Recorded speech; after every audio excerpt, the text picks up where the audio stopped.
Welcome back to Tanya in 5. The last few days we have been studying chapter 10 of book 3 of Tanya, Iggeret HaTeshuva.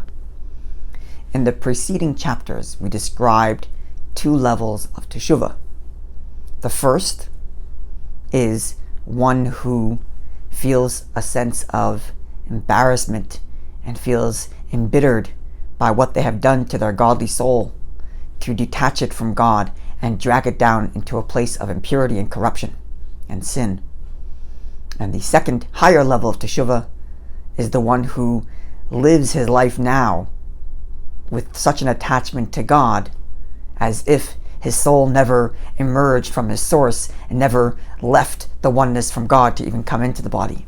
He's so enraptured by understanding God's greatness and loving God and feeling everything and thinking for God and speaking for God and acting for God that he is in complete oneness and unison with God here in his body, as if his soul was up in heaven and never been projected out into our world. Now in chapter 10, the Alter Rebbe discusses the transition between the first level of Teshuva and the second. But first, the Alter Rebbe notes that this higher level of Teshuva, this oneness with God that one experiences, can come in two ways. The first is through Torah. Torah is a divine gift, and when we engage with it, we completely attach ourselves to God. Now, this attachment to God through Torah is what's termed above to below. The attachment there is because God granted us attachment through the gift of his Torah. Then there is attachment to God from below to above. This is through meditation and prayer. This requires deep internal work, where a person tries to understand God as best they can, tries to perceive the beauty of God himself, and exerts oneself to the point that one falls in love with God. This is a very slow process, takes a lot of effort, and takes a lot of contemplative prayer. Now, what emerges is that one who finally gets to feel that love to God and thus lives his life in attachment to God, that person is full of joy. Joy at the ability to connect his mind and heart and everything about him to God himself. So now to the transition between the first level and the second level.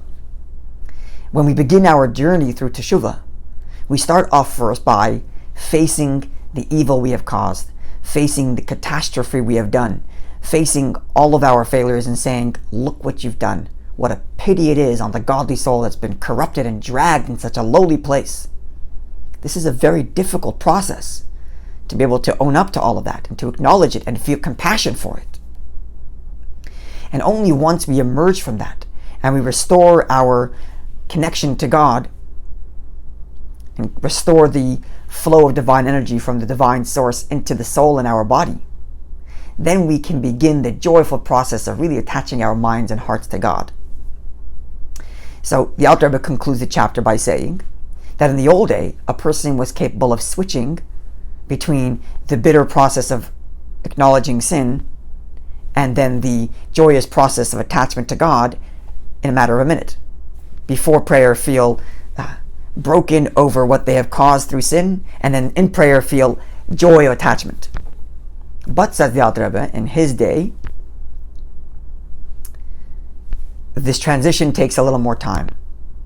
One can start feeling contrite and broken over sin at midnight the night before, and the next morning during prayer feel the joy of attachment to God. Or at the very least, Thursday night do a reckoning of the week and feel broken over detachment from God, and then on Shabbat, which is a form of elevation and reconnection to God, then you can feel that joy of attachment. And that's how the Alter Rebbe concludes the chapter. Our Rebbe addresses this for our generation and says in our day, one should go straight to the joyous process of connecting to God, not harbor on the past, not spend time dwelling on how terrible it was, what we've done, and how we've ruined our soul and detached from God. Don't focus on any of that. Get straight to connecting to God through joy. And with this, we can get to our takeaway. What joy does it bring to life knowing that at every opportunity we can make a decision, forget about who I was yesterday, what I've done yesterday, and all the mistakes and messes I've created. Right in front of me, I have a job to do, and I am capable of filling that job, of doing the will of God right now, right here, with the greatest of joy, knowing that God is waiting to hear from me. God is waiting to give me a hug in that wonderful mitzvah that's in front of me. Reach out to another Jew, study another line of Torah. There's never something we can't do. There's always the opportunity to reconnect. What joy and awesomeness this gives in our lives. Looking forward to seeing you when we conclude chapter 10.